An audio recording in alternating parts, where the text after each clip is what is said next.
The Rings of Power series is finally out, and we're ready to tell you all about the behind-the-scenes secrets. Why were Morfydd Clark's preparations to play Galadriel unexpectedly difficult? What did bird poop have to do with creating the Middle-earth cities? And how does the original trilogy cast feel about the show's controversial casting decisions? We're gonna keep fighting for this day. All in the money. Did you know that The Rings of Power is the most expensive TV show ever done? There are 5 seasons planned, and the entire production will cost as much as $1 billion. With that kind of budget, it's no wonder the show looks so beautiful. I mean, given the cinematography we're seeing on our screens, we can say that it's money well spent. Interestingly, the showrunners J.D. Payne and Patrick McKay weren't just going to make a newer and more expensive version of Peter Jackson's masterpiece. Of course, they admire the director's films because they introduced most of us to Tolkien. But one of our big goals was we didn't want this to just be a nostalgia play, Payne and McKay explained. So the Rings of Power show isn't an homage to Jackson's work, and it should be perceived as a completely separate thing that's filled with its own drama. After all, even the characters that we've known from the original trilogy are completely different in the show. The Becoming of Galadriel. This powerful elf is completely unrecognizable in the series. According to Morfydd Clark, who plays her, there's an explanation for that. I think the wisdom and serenity of Galadriel in the Third Age is hard-earned and comes from getting things wrong, the actress says. It was quite challenging for Clark to portray the renowned character. Galadriel is a magical, powerful, eternal being, and so it was a lot of work to get there. First of all, she had to learn how to speak the Elvish language. This one wasn't that hard because Tolkien based it on the Welsh language, which the actress knows well. And obviously, Morfydd also did extensive combat training that had quite an interesting element to it. Turns out the actress had a reflex that prevented her from having Galadriel's confident look. I would flinch a lot when people came at me, Clark recalled. It made her appear scared most of the time, and this issue had to be fixed. So the stunt team introduced her to exposure therapy. I would have all these huge men running at me, screaming with swords, to stop me from looking frightened, the actress explained. But all the stunts she had to perform on the set weren't the main reason why it was hard to portray Galadriel. The main difficulty for the actress was injecting naivety and youthfulness into someone who is thousands of years old. But researching her character, Morfydd came to understand that Galadriel just didn't know the limits of her own knowledge at the time, hence all her mistakes. Of course, it was daunting for Clark to portray such an important role. After all, Galadriel is a legend who was previously played by Cate Blanchett, aka another legend. So she had enormous shoes to fill, and it looks like she did it successfully.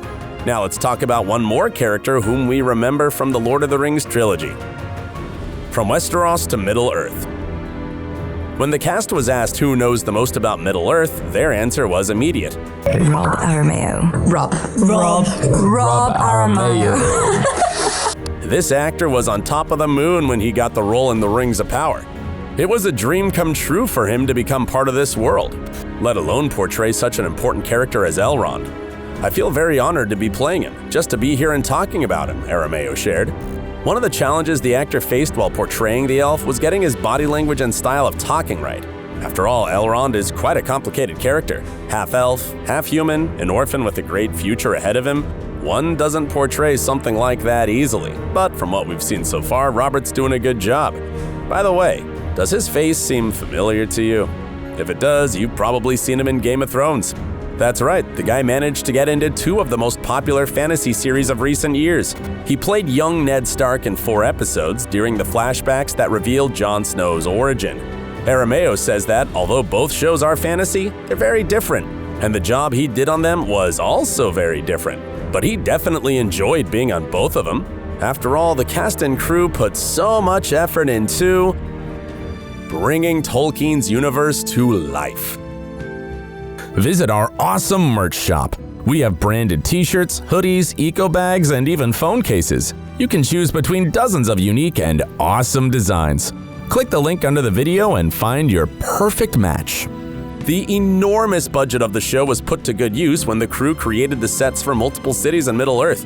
We had just such an incredible set department who really built as much as they could so that we could actually react to a physical set.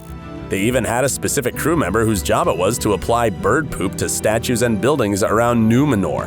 Can you imagine that level of attention to detail? Of course, the crew was just as attentive when transforming the actors into their characters.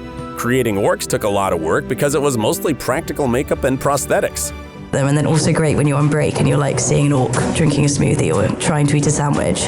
That must have been something. Even the Middle-earth races that look more human-like had to spend hours preparing for filming. It took at least 2.5 hours to apply makeup and prosthetics to the Harfoots and dwarves. The wig, the gold, the eyes, the prosthetics, the boots, which were really heavy. And that's every single day. For actor Owain Arthur, who plays Prince Durin IV, getting into character was quite a feat. What bothered him the most was his beard that weighed as much as a newborn baby. It came in 16 different pieces and consisted of a mixture of human, Angora goat, horse, and yak hair. And it even had copper threads that would play with the lighting in a certain way. Since the beard was so huge, Arthur could hardly withstand the heat while wearing it. He even had to put on a cooling vest under his costume to somehow balance his body temperature. Who knew that wearing a beard would require so much effort? But it was worth it, as the result on our screen is beautiful and realistic. And yet, despite all the effort put into the making of the series, there are people who aren't happy with the result. In particular, they don't like the controversial casting decisions. Immediately after the release of the first episodes, the Ring of Power series faced backlash for casting actors of color. Some people even left bad reviews for the show because it featured dark and brown-skinned elves, Harfoots, and other characters. But, in fact, this kind of belief isn't only faulty, it actually misses Tolkien's spirit entirely. The author created a multicultural world where people from different races joined together to defeat the forces of evil, and this is exactly what the Rings of Power reflects with its casting. Besides, Tolkien described Harfoots as browner of skin, so it's only natural to see dark-skinned characters among this folk. And he never made a point to describe skin color in other races, including elves. So, in fact, casting actors of color isn't that controversial. What's more, if people of color exist in our world, why wouldn't they also be in a fantasy world? Even the original Lord of the Rings cast members showed their support for the series casting.